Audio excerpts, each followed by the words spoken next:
은혜를 베푸셔서 함께 하신 아버지 감사합니다. 오늘도 하나님께서 저희들을 불러주셔서 또 하나님께 찬양하며 기도하며 은혜를 구할 수 있게 하심을 감사합니다. 성령 하나님이 이 밤에 찾아와 주시고 우리의 몸과 마음과 영혼을 주장하여 주옵소서. 예수님 이름으로 기도하옵나이다. 아멘. 우리 찬송가 382장 찬송하십시다. 382장.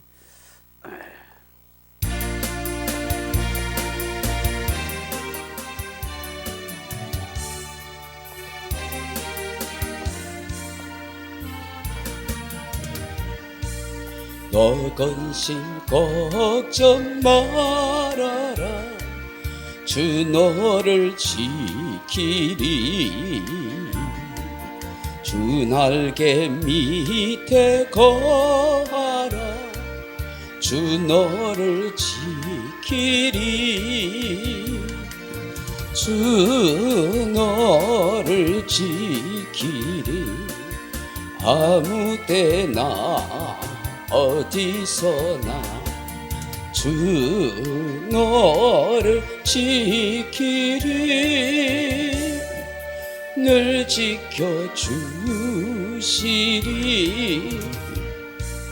어려워 낙심될 때에 주 너를 지키리. 위험한 일을 당할 때 주 너를 지키리. 주 너를 지키리. 아무 때나 어디서나 주 너를 지키리. 늘 지켜주시리. 넣었을 것 미리 아시고 주 너를 지키리. 구하는 것을 주시며 주 너를 지키리. 주 너를 지키리. 아무 때나 어디서나 주 너를 지키리. 늘 지켜주시리. 어려운 시험 당해도 주 너를 지키리. 우주의 품에 거하라. 주 너를 지키리. 주 너를 지키리. 아무 때나 어디서나 주 너를 지키리. 늘 지켜주시리.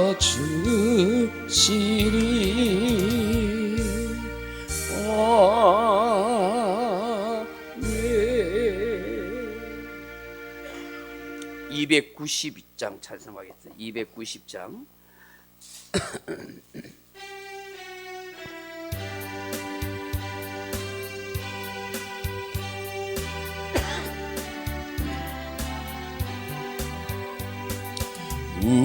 우리는 주님을 늘 배반하. 내 주 예수 여전히 날 부르사. 그 참되신 사랑을 베푸시나. 내 영제여 주님을 곧 따르라. 주 너 위에 빛. 주 너 위에 빛. 주 너 위에 빛. 항상 비시네 주께서 풍성한 은혜를 내 영혼이 나날이 복받으니 주 예수를 너희도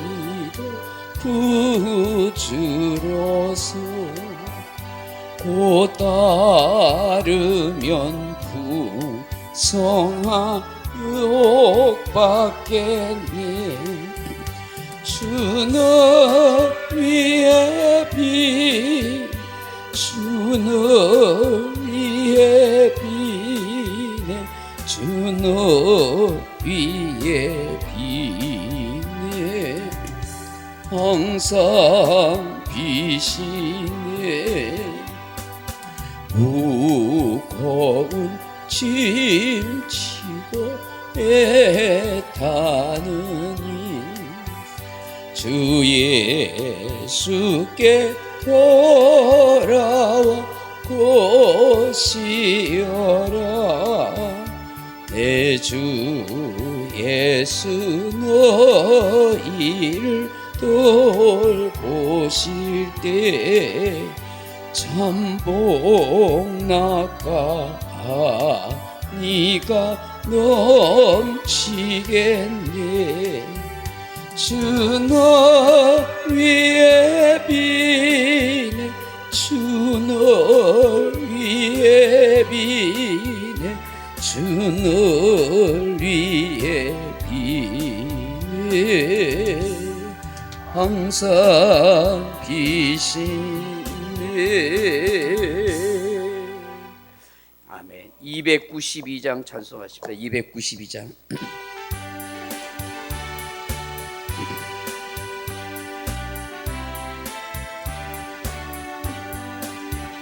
주 없이 살 수 없네 죄인의 구주여 그 귀한 보배 피로 날 구속하소서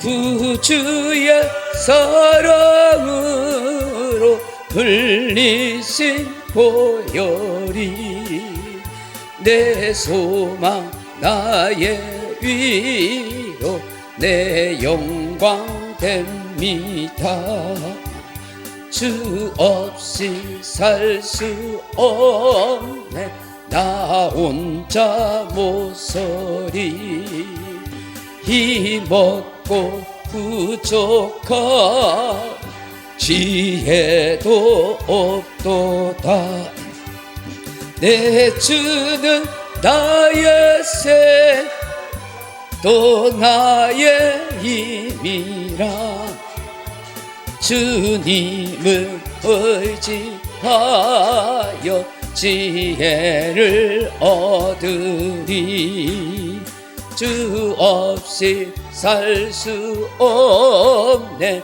내 주는 아신다 내 영의 기쁨 강구 마음의 소원을 주밖에 나의 마음 네 알아주리요 내 마음을 위로하사 평온케 하시네 주 없이 살 수 없네 세월이 흐르고 이 깊은 고독 속에 내 생명 끝나도 사나운 풍랑일 때 날 지켜주시니 내 곁에 계신 주님 늘 힘이 됩니다. 아멘. 301장 찬송하시다. 301장.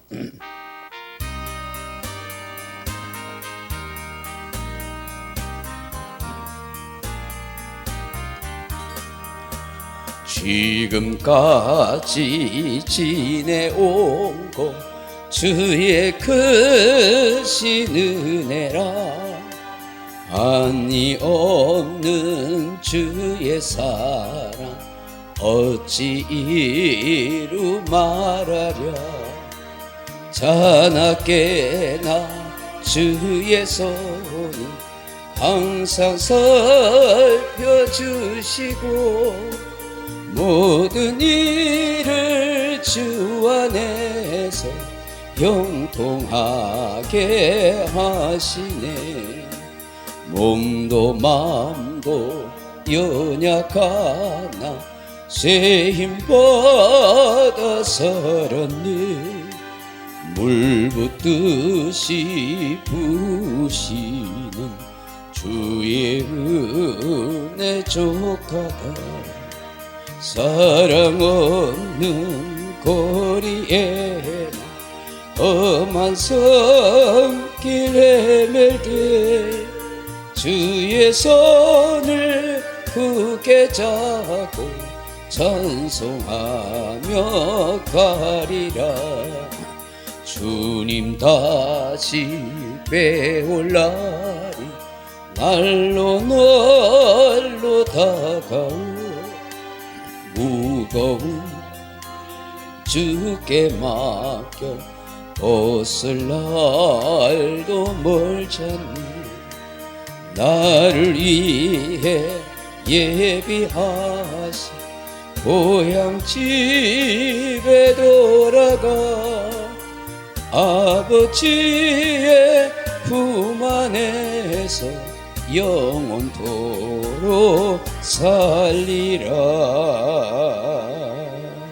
아멘.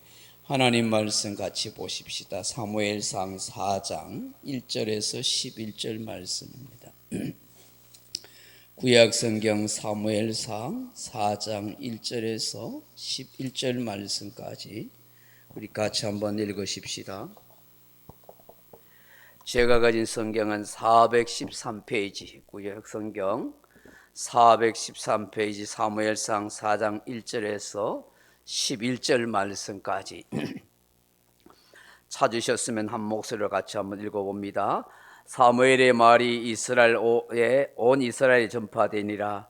이스라엘 나가서 블레셋 사람들과 싸우려고 에베네셀 곁에 진치고 블레셋 사람들은 아벡에 진쳤더니 블레셋 사람들이 이스라엘에 대하여 전열을 벌이니라. 그 둘이 싸우다가 이스라엘이 블레셋 사람들 앞에서 패하여 그들에게 전쟁에서 죽임을 당한 군사가 4,000명 가량이라. 백성이 진영으로 돌아오매 이스라엘 장로들이 이르되 여호와께서 어찌하여 우리에게 오늘 블레셋 사람들 앞에 패하게 하셨는고. 여호와의 언약궤를 실로에서 우리에게를 가져다가 우리 중에 있게 하여 그것으로 우리를 우리 원수들의 손에서 구원하게 하자 하니. 이에 백성이 실로에 사람을 보내어 그룹 사이에 계신 만군의 여호와의 언약궤를 거기서 가져왔고 엘리의 두 아들 홈리와 비느하스는 하나님의 언약궤와 함께 거기에 있었더라. 여호와의 언약궤가 진영에 들어올 때에 온 이스라엘이 큰 소리로 외치매 땅이 울린지라. 블레셋 사람이 그 외치는 소리를 듣고 이르되 히브리 진영에서 큰 소리로 외침은 어찌 됨이냐 하다가 여호와의 궤가 진영에 들어온 줄을 깨달은지라. 블레셋 사람이 두려워하여 이르되 신이 진영에 이르렀다 하고 또 이르되 우리에게 화로다. 전날에는 이런 일이 없었도다. 우리에게 화로다. 누가 우리를 이 능한 신들의 손에서 건지리요. 그들은 광야에서 여러 가지 재앙으로 애굽인을 친 신들이니라. 너희 블레셋 사람들아 강하게 되며 대장부가 되라.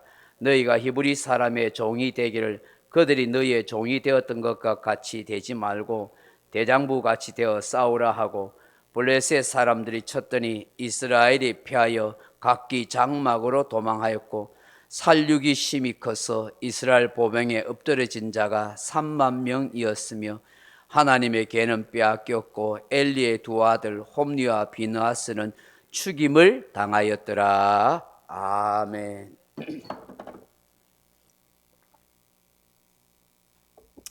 할렐루야. 이 밤에 함께 또 이 말씀을 나눌 수 있어서 감사합니다. 근데 이 앞에 이게 놔두는 게 이거 뭡니까? 누가 놔둬 놓으신 거예요? 아무도 여기 놔두는 분 없으세요? 이게 뭔지 모르겠네. 사랑하는 성도 여러분, 성경은 하나님의 스토리입니다. 하나님이 누구이신지를 말씀하고 있습니다. 성경은 하나님께서 세상을 창조하신 것과 그 하나님이 세상을 어떻게 경영하시고 역사하시는지를 기록하고 있습니다. 그리고 성경은 하나님께서 자신이 사랑하는 백성을 향한 마음과 뜻을 가르쳐 주고 있습니다. 그 성경을 통해서 그들의 죄가 무엇인지, 어떻게 하나님이 구원해 가시는지를 자세히 기록하고 있습니다.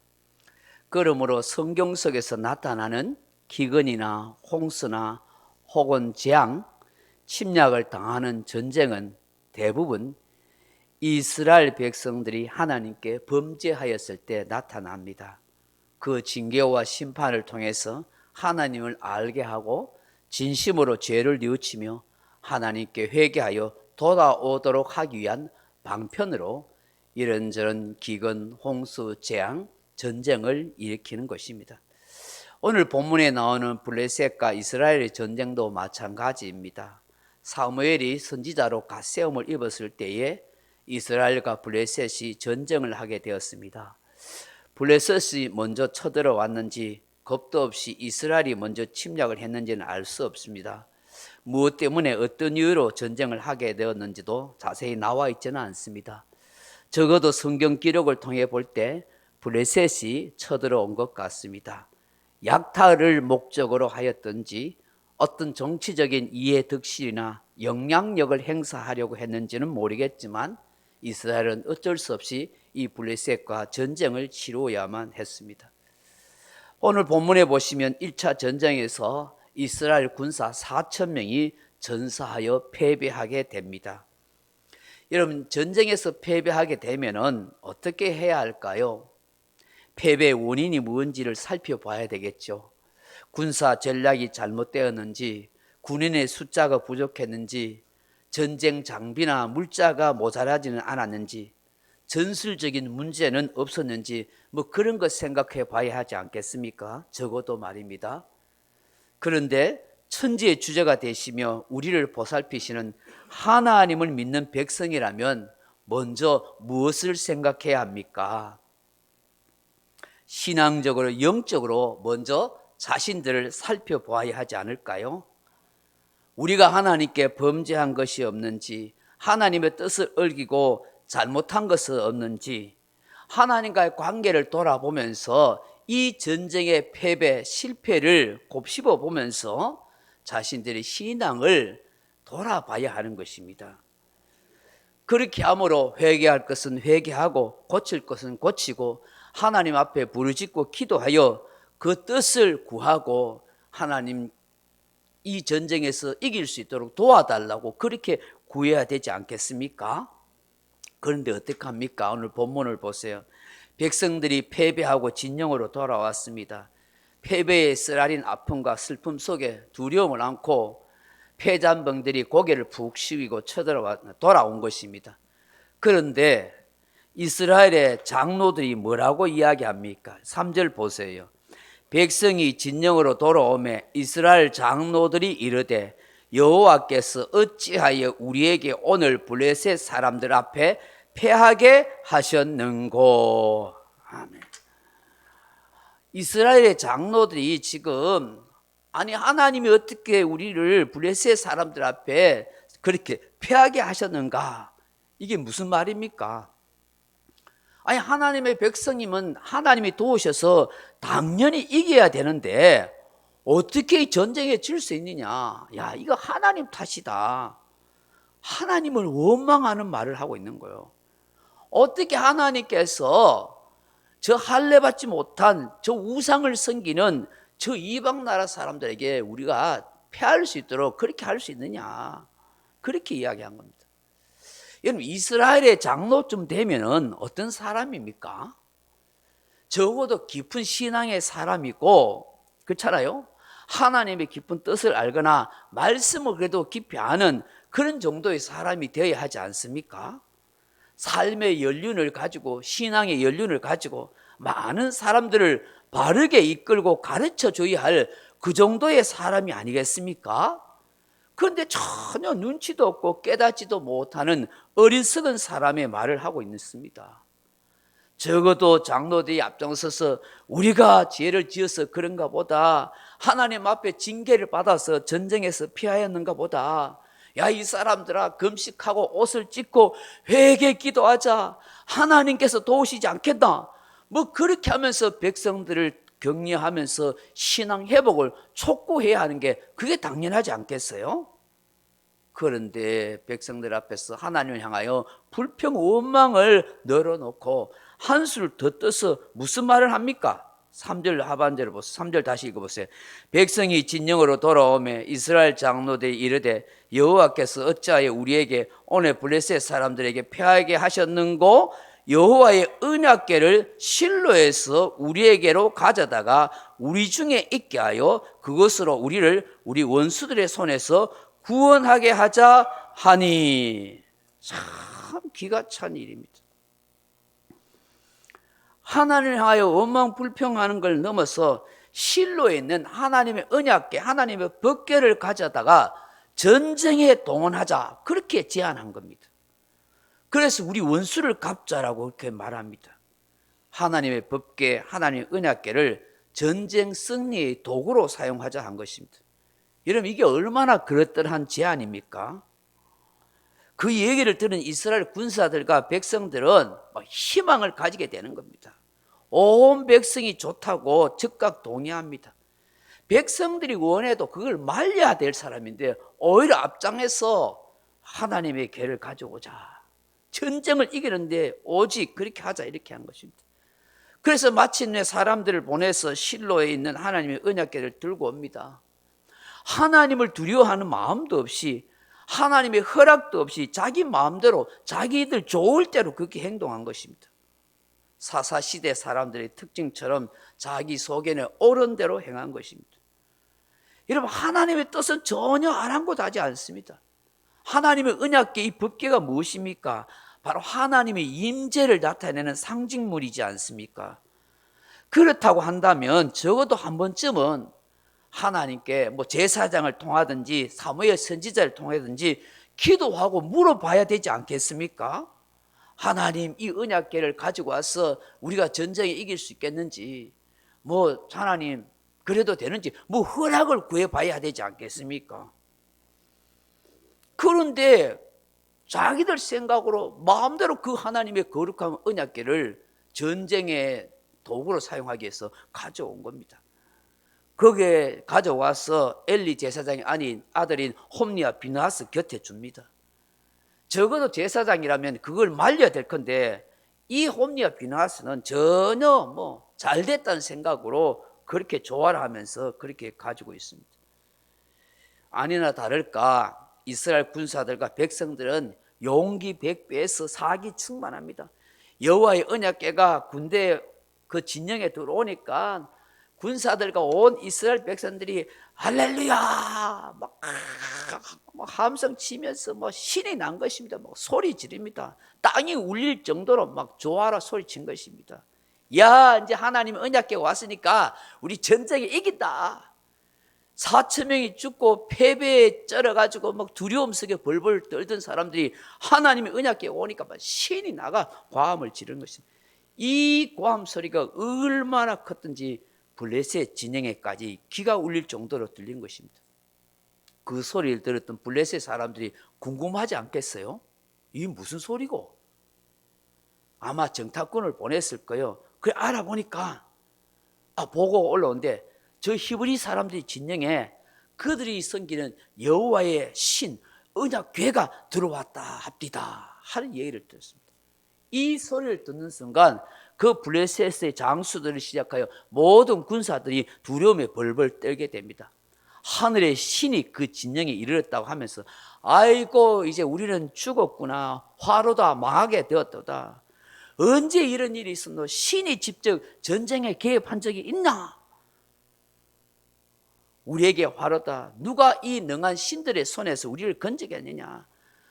우리가 듣기로는, 소문으로 듣기로는 그 신들이 광야에서 애굽 세계 최고의 제국이었던 애굽의 신들도 전부 물리쳤다 하더라. 이제 우리는 끝장이다 하면서 블레셋 사람들이 낙심한 거예요. 그게 오늘 지금 우리가 읽은 본문의 내용이에요. 사랑하는 성도 여러분, 고대 시대는 종교와 신의 문화를 우리가 알아야 될 건데, 당시 고대 시대는 각 지역마다, 각 민족마다 그들이 섬기고 그들을 보호하는 신들이 있다고 생각했습니다. 이런 다양한 신들이 있다고 생각하는 다신주의였습니다. 그렇기 때문에 땅에서 싸우는 민족과의 전쟁은 하늘에서 신들과의 전쟁이라고 그렇게 생각한 거예요. 강한 신이 약한 신을 이기면 이쪽 나라에서 저쪽 나라를 이길 수 있다고 그렇게 믿는 것입니다. 그런 까닭에 생각해 보세요. 최대 강국인 애굽의 신을 물리친 이스라엘의 여호와 하나님의 신이 최고 강한 신인데, 지금 이스라엘 진영에 왔으니까 블레셋 저거는 도저히 못 이긴다고, 못 이길 것이라고 벌벌 떨게 된 것입니다. 여러분, 그런데 놀라운 반전이 일어납니다.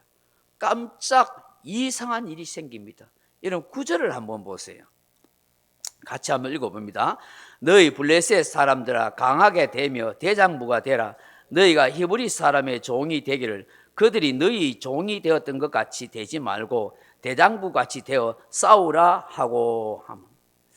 이 번역이 좀 이게 매끈하지 못합니다. 이게 무슨 말인고 싶은데, 이게 원문에 보니까 그런 얘기예요. 우리가 생각할 수 있는 거 뭐냐면, 지금 막 블레셋 장수들과 군사들이 막 사기가 떨어지고 두려움에 벌벌 떠니까 아마 거기에 최고 지도자들이, 장수들이 심리적으로 위축되어 있는 이 사람들에게 힘을 주기 위해서 어떤 말을 하냐면, 야, 이 사람들아, 과거에 우리가, 블레셋 사람들이 말하는 거예요. 과거에 우리가 이스라엘을 침략해서 몇십 년 동안 우리 이스라엘을 우리의 종으로 만들지 않았느냐. 그 종이 되었을 때 그들은 모든 걸 다 빼앗기고 얼마나 고통스럽게 살아가는 걸 알지 않느냐. 그러니 오늘 이 전쟁에서 우리가 지면은 우리가 그런 노예와 종의 엄청난 고통을 당할 것이다. 그러니 한판 싸워보자. 남자답게 용기 내라 하면서 그 힘을 냈더라는 거예요. 그런데 이 본문에는 복선을 깔고 있어요. 복선을 깐다는 게 뭐냐 하니까, 지금 블레셋의 장수가 이스라엘 블레셋 사람들에게 우리가 저들의 종이 되면 안 된다, 용기 내자 하고 그렇게 말하는 것처럼 보여도 이것은 누가 이야기하냐면 하나님이 그렇게 한다는 거예요. 하나님이 블레셋 사람들에게, 야, 이 사람들아, 쫄지 마라. 이스라엘 진영에 그 여호와의 개가 왔다고 걱정하지 마. 너가 힘내가지고 이스라엘 쳐 부숴버리라. 그렇게 이야기하고 있다는 걸 알아야 돼요.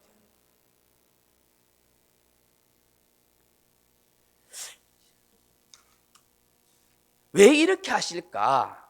우리가 영적으로 유추해 볼 수 있는 건, 불황당같이 하나님의 백성이라 하면서 불황당같이 겁도 없이 하나님의 임재를 상징하는 그 거룩한 언약궤로 함부로 들고 나오는 이 이스라엘 백성들을 징벌하기 위해서 하나님께서 블레셋 군사들에게 오히려 용기를 주고 있다는 것입니다. 여러분, 하나님께서는 때로는 자기의 사랑 백성들이, 자기의 자녀들이 하나님의 뜻을 어기고 회개치 않고 엉뚱한 길로 가거나 죄 속에서 잘못된 죄를 짓게 되면은 하나님은 이방인들을 통해서도 수치와 고통과 괴로움을 주도록 하신다는 거예요. 철저한 실패와 아픔을 통해서 회개케 하고 바른 길로 돌아오게 하시더라는 것입니다. 여러분, 그것이 우리가 사사시대를 보고 이 열왕기를 쫙 보면 나오잖아요. 이스라엘 역사를 보면 나오잖아요. 이스라엘 백성들이 하나님 앞에 우상 숭배하고 범죄하면 반드시 다른 나라로부터 침략을 당하게 하시잖아요. 고통받게 하잖아요. 그래서 하나님 앞에 살려달라고 회개하면 사사라든지 지도자를 세워서 또 물리치고, 그래 나라가 좀 편안하면 또 하나님 앞에 범죄하고, 그럼 하나님이 징계하신다는 것이죠. 결국 이 블레셋 사람들이 대장부처럼 남자답게 일어나서 막 전쟁에 막 덤빈 거예요. 이 이스라엘 백성들이 처음에는 여호와 계를 가지고 이길 수 있다고 큰 장담하고 큰 소치가 나다가 혼비백산하고 이스라엘 군사들이 다 도망합니다. 그 10절에 죽은 사람이 몇 명이라고 해요? 10절 보세요. 브셋의 사람들이 쳤더니 이스라엘이 피하여 각기 장막으로 도망하여 살육이 심히 커서 이스라엘 보병에 엎드려진 자가 3만 명이었으며. 3만 명이다. 여러분, 고대 시대 그 인구도 많지 않은 시대에 3만 명 죽었다면 어마어마한 거예요.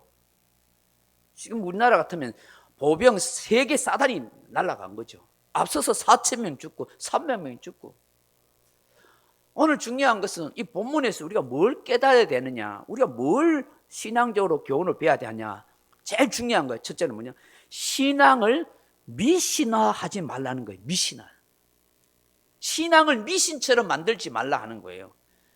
여러분, 이스라엘 장로들이 여호와의 언약궤를 가지고 오면 전쟁에서 승리할 거라고 호언장담했습니다. 아마 이스라엘 백성들 중에서도 그 누구도 의심치 않았을 거고 그렇게 이길 거라고 생각했습니다. 그런데 대피하고 여호와의 언약궤마저 빼앗겼습니다. 11절 보십시오. 하나님의 언약궤는 빼앗겼고 엘리의 두 아들 홈리와 비느하스는 죽임을 당하였더라. 아멘. 언약궤를 빼앗겨버려요. 그 충격은 가히 상상할 수 없었을 것입니다. 이스라엘 백성들 입장에서는. 전능하신 하나님에 대한 신앙적 회의를 갖게 하는 충격적인 사건이 된 것입니다. 그런데 한번 생각해 보세요.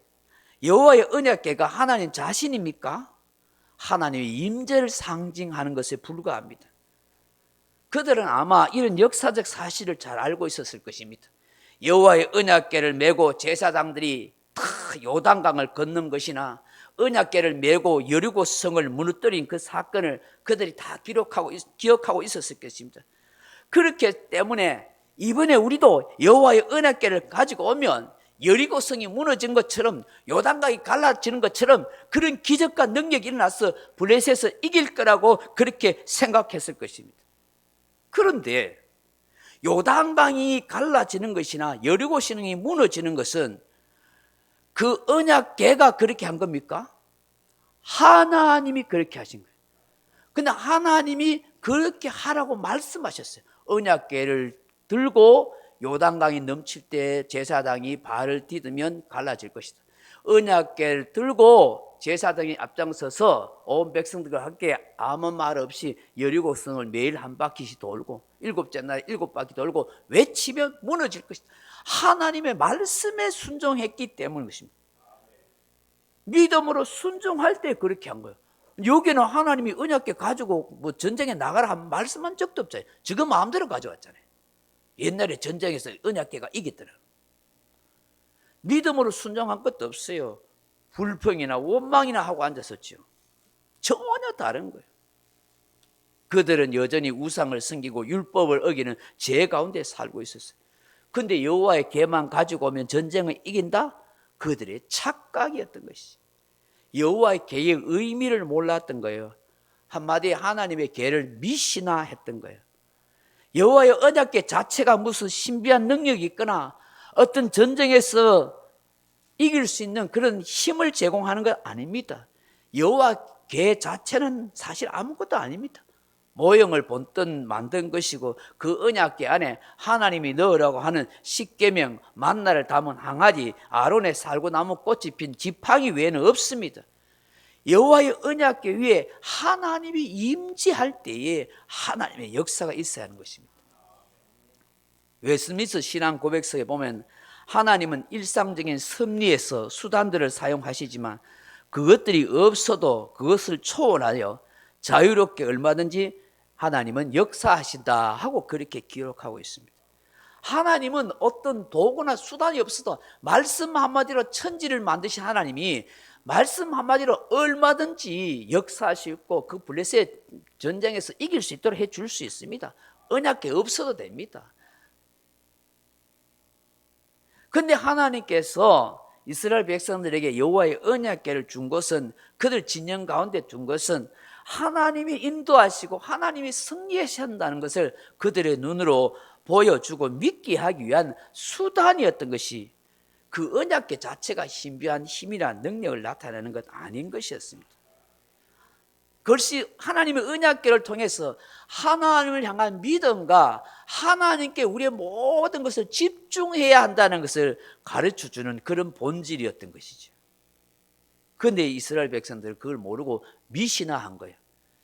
여러분, 이 언약궤를 기독론적으로 말하면 하나님께서 자기 백성 사이에 유일한 중보자이신 예수 그리스도를 주셔서 그 예수 그리스도께 모든 시선과 우리의 관심을 집중하도록 하기 위함이라는 걸 알아야 하는 것입니다. 그런데 이스라엘 장로들부터 시작해서 모든 백성들이 언약궤를 미신화해버린 것입니다.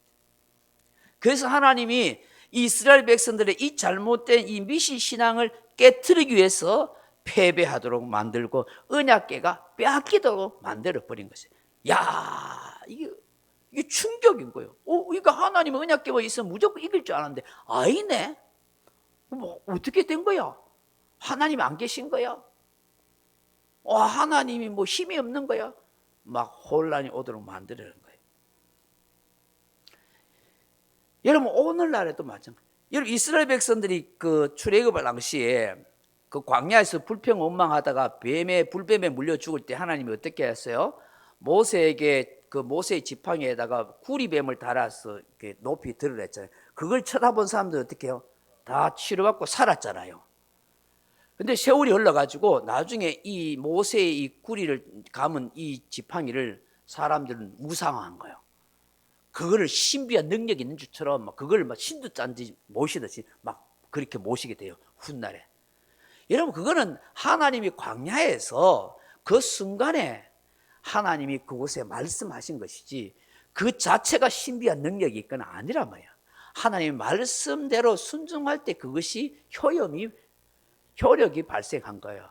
근데 그게 몇백 년 지나가지고 그게 무슨 신비한 능력이 있고 병을 고치는 능력이 있는가 싶어서 거기에다가 절하고 제사를 하고 그렇게 하더라는 거예요. 여러분, 오늘날 우리 교회에도 우리 신앙에도 이런 미신적인 요소가 없을까요? 이 당시 백성들이 가졌던 이런 미신적인 신앙과 우리는 전혀 상관없다고 장담할 수 있을까요? 한번 돌아봐야 돼요. 여러분, 오늘 가톨릭 보십시오. 뭐 마리아 상이라든지 예수상, 온갖 사람의 형상을 만들어 놓고 거기에 마치 신비한 힘이 있는 것처럼, 거기에 무슨 은총을 주는 것처럼 열심히 빌고 기도하고 그의 발에 키스 해가지고 뭐 그 발가락이 다 달아 없이져도 그렇게 하지 않습니까? 간혹 어떤 사람들은 성경을 머리맡에 두고 자니까 잠이 잘 오고 가슴에 품고 자니까 병이 납니다. 그 전부 미신적인, 성경의 말씀을 듣고 지킴으로 은혜 받고 복을 받는 것이 이 성경 자체에 무슨 신비한 힘이 있는 것처럼 생각하면 안 되는 거예요. 여러분, 구원의 은총과 수단으로 베푸는 세례나 성찬도 마찬가지입니다. 그 자체로 완전한 그리스도인이 되거나 구원을 완성하는 것이 아닙니다. 진정한 의미를 생각하고 믿음으로 삶 속에서 예수 믿는 사람으로 살아갈 때 그렇게 구현되어 가는 것입니다. 교회를 섬겨가는 것도 마찬가지입니다. 뭘 많이 봉사하고 많이 섬기고 뭐 헌금을 많이 하고 심고 그래서 어떤 보상을 당장 받을 거라. 여러분, 그건 심리적인 보상 생각입니다. 하나님이 약속한 것도 있지만 이것도 잘못된 생각하면은 미신적인 신앙으로 전락할 수가 있습니다. 우리는 언제나 주님께서 베풀어 주신 은혜에 감사하고 하나님이 베풀어 주신 그 은혜에 보답하는 마음으로 겸손한 심령으로 그렇게 살아가야 하는 것이지, 마치 게임하듯이 돈 놓고 돈 먹기 도박하듯이 그렇게 신앙생활을 하면 안 되는 것입니다. 오늘 우리 안에 미신적인 신앙 요소가 없는지 성경을 통해서 찬찬히 읽어보면서 신앙의 목적과 본질에 어긋난 것을 우리가 뜯어 고쳐 나가야 할 그런 모습이 하는 것입니다. 둘째로 본문 속에 깨닫게 할 뭐냐면 하나님의 말씀대로 되어진다는 것입니다. 하나님께서 엘리 제사장 가문의 멸문지하를 말씀하셨습니다. 그 증거로 아들 홈리와 비나스가 한 날 죽을 거라고 했습니다. 그 말씀대로 오늘 어떻게 해요? 그 아들 두 아들이 전쟁에 죽고 말았습니다. 하나님의 심판의 말씀은 정확하게 이루어진다. 하나님의 말씀은 일정일획도 틀림없이 다 이루어진다는 것입니다. 그러므로 우리가 깨닫고 알아야 할 것은 말씀대로 됩니다. 말씀대로 믿고 살아야겠습니다. 그거라는 것이죠. 마지막으로 본문 속에서 우리가 생각하게 되는 게 뭐냐? 하나님의 긍휼을 구하고 회개하고 기도부터 하라 하는 것이죠.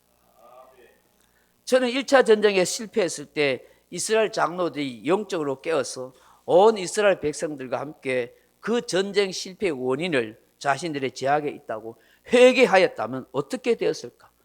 여호와의 궤를 안 가져와도 어떻게 해요? 다시 전쟁에 이기도록 하나님이 도와주시지 않을까? 그 여호와의 궤를 빼앗기는 그런 수치와 수많은 군사들이 죽는 그런 비극과 고통을 당하지 않았을 거라고 생각하는 것입니다. 결국 깨닫지 못하고 회개의 기회를 놓치니까 큰 화를 입게 되더라는 것입니다. 우리의 삶에서 일어나는 사건이나 어떤 문제를 가벼이 여기지 마십시오. 자기 마음대로 생각하지 말고 하나님 앞에서 바로 설 수 있고 회개할 수 있는 그런 기회가 되어야 하는 것입니다. 우리에게 닥치는 어떤 사건이나 어떤 문제가 있을 때 그건 내가 재수가 없어서 운이 나빠서 그렇게 가볍게 생각하지 마세요. 어떤 손해를 보든지 어떤 화를 당하든지 어떤 어려움을 당하든지 어떤 정말 예기치 않은 사건을 만날 때 그 현상 때문에 당하고 불평하고 화를 내기보다는 내가 이런 일을 당한 것이 혹시 하나님 앞에 내가 잘못 쓴 것이 없을까? 하나님과의 관계에서 내가 잘못된 거 없을까? 회개할 것이 없는가?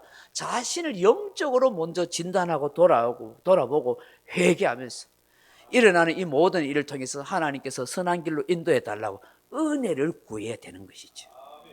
그랬더라면은 이런 비극이 없는 것이죠. 저는 이런 생각해 봐요. 홈리와 비느하스도 마찬가지요. 하나님이 죄가 너무 커서 용서하지 않을 거라고 한날 죽으리라고 이미 말씀했지만 그 사무엘을 통해서 또 엘리 제사장에게 말을 해줬잖아요. 그럼 엘리 제사장이 그 두 아들에게 말하지 않았겠어요? 그 말해줬을 때에 이 아들들이 귀담아 듣고 만약에 말해요. 만약에 이 홈리와 비느하스가 우리가 지난날 너무 잘못했다고 하나님 앞에 눈물 흘려서 옷을 찢고 금식하고 회개하면서 삶을 고쳤더라면 어떻게 됐을까요? 하나님이 좀 절대로 용서 못한다고 그렇게 말씀하셨지만 진짜로 회개하고 잘못한다고 하나님 앞에 엎드려 빌고 그렇게 했다면 어떻게 했을 것 같아요, 간사님? 긍휼과 자비에 풍성하신 하나님은 용서하실 수 있다는 거예요. 여러분 잘 알잖아요. 요나 선지자에게 저 니느에게 악독이 하나님 앞에 악독이 상달해가지고 가서 40일 후에 하나님이 심판할 것이라고 그 명령을 전하라 했잖아요. 요나는 막 니네가 저 나쁜 놈의 나라 망하면 좋겠다고 싶어가 그 명령 순종 안 하고 저 니네를 안 하고 그죠? 저 요바로 가가지고 저 다시스로 도망가려고 배 타고 가다가 결국 물고기가 밥이 됐다 죽을 고생하다가 갔잖아요. 가가 그 성읍이 얼마나 큰 성인지 사람이 3일 동안 돌아야만 그 성을 돈대요. 얼마나 큰지. 근데 하루 돌았어요. 하루. 그것도 시부지기 돌았어요. 처삼천 벌초하듯이. 너희들 하나님이 이야기하는데 너희들 회개 안 하면 40일 안에 불벼락 내린다 하고 그렇게 하니까 왕으로부터 시작해서 온 짐승들까지 전부 다 티끌 가운데 회개하고 금식하고 기도하니까 하나님 어떻게 해요? 그 심판을 거다 뿌렸잖아요. 뿔난 것은 누가 뿔났어요? 요나가 뿔났어요. 내 말하는 대로 돼야 되는데 안 되네. 하나님 그 심판 거다 갚으네. 그래서 승길라가 하나님의 은혜롭고 노하기를 더디하시고 인자하신 많은 하나님 내가 알았어요. 하고 하나님 앞에 승길 내잖아요. 여러분 북이스라엘 아방이 어땠어? 아방이 얼마나 악독한 왕입니까? 나쁜 짓 많이 하고 우상 많이 섬기고 나봇의 포도밭을 빼앗았던 자. 하나님이 선지자를 보내가지고 그 집안을 쑥대밭을 만들어버리고 아방 너도 죽을 거라고 했는데 그 얘기 듣고 어떻게 했습니까? 아방이 겸비한 척하고 행동을 했었어요. 근데 하나님께서는 그 모습 보고도 그 왕을 그 순간에 용서해 주셨다는 거예요.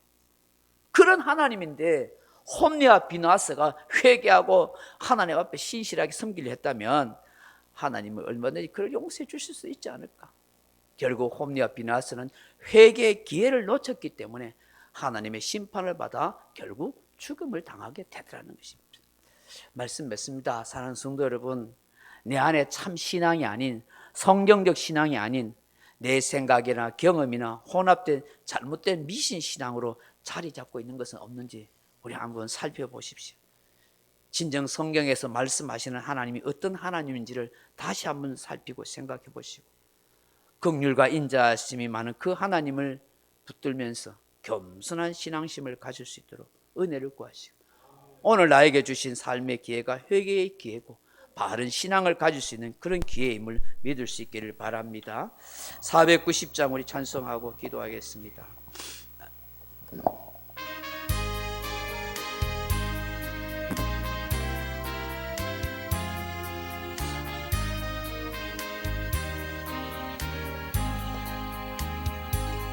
주여 지난 밤 내 꿈에 빼었으니 그 꿈 이루어 주옵소서.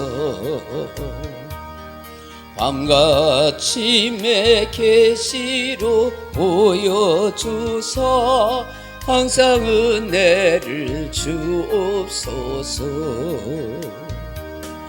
나의 놀라운 꿈 정녕 나 믿기는 점차 큰 은혜 받을 편이, 나의 놀라운 꿈 정녕 이루어져 주님 얼굴을 배우리라. 마음 괴롭고 아파서 낙심될 때 내게 소망을 주셨으며, 내가 영광의 주님을 바라보니 앞길 환하게 보이도다. 나의 놀라운 꿈 정녕 나 믿기는 장차 큰 은혜 받을 편이, 나의 놀라운 꿈 정녕 이루어져 주님 얼굴을 배우리라. 세상 풍조는 나날이 변하여도 나는 내 믿음 지키리니, 인생 살다가 죽음이 꿈 같으나 오직 내 꿈은 참되리라. 나의 놀라운 꿈 정녕 나 믿기는 장차 큰 은혜 받을 편이, 나의 놀라운 꿈 정녕 이루어져 주님 얼굴을 배우리라. 말씀 생각하면서 나라 민족과 가정과 교회를 위해서 기도하시다 돌아가시기 바랍니다. 기도하겠습니다. 아버지 하나님 감사합니다. 우리에게 이 말씀 앞에서 다시 한번 돌아보게 하시고, 우리에게 말씀 신앙이 아닌 본질적인 그런 믿음이 아닌 기복주의적이고 세속주의적이며 인간적인 그런 어떤 생각에 잘못된 미신 신앙이 혼합되어 있지 않는지 돌아보게 도와주옵소서. 어리석은 이스라엘 백성들이 하나님 앞에 바른 신앙을 가지고 하나님의 임재하신 가운데 있지 아니하며 죄 가운데 있으면서 여호와의 계만이 있으면 전쟁에서 승리하는 줄로 착각하고 어리석은 그런 모습들을 보였습니다. 장로들이 되어서 먼저 영적으로 깨어있고 회개하고 믿음에 먼저 본을 보여야 되고 하나님 앞에 돌아가는 먼저 신앙이 필요하건만 그렇지 못했던 어리석은 저들의 모습을 바라봅니다. 하나님 앞에서 진짜 우리 자신들의 모습을 보겠습니다. 우리의 생각과 우리의 경험과 우리의 익숙했던 모든 문화 속에서도 참 신앙이 아닌 것, 그러한 것들은 고치고 변화시켜 가게 도와주옵소서. 하나님의 말씀대로 모든 것이 되어진다는 것을 알게 하시고 두려워하는 마음으로 살아가게 하여 주옵소서. 우리 인생의 회개의 기회가 주어졌을 때 회개하고 삶을 바로 고쳐야 할 때 고쳐 나갈 수 있는 그런 지혜로운 종들이 다 되도록 하나님 역사하여 주옵소서. 아버지, 은혜를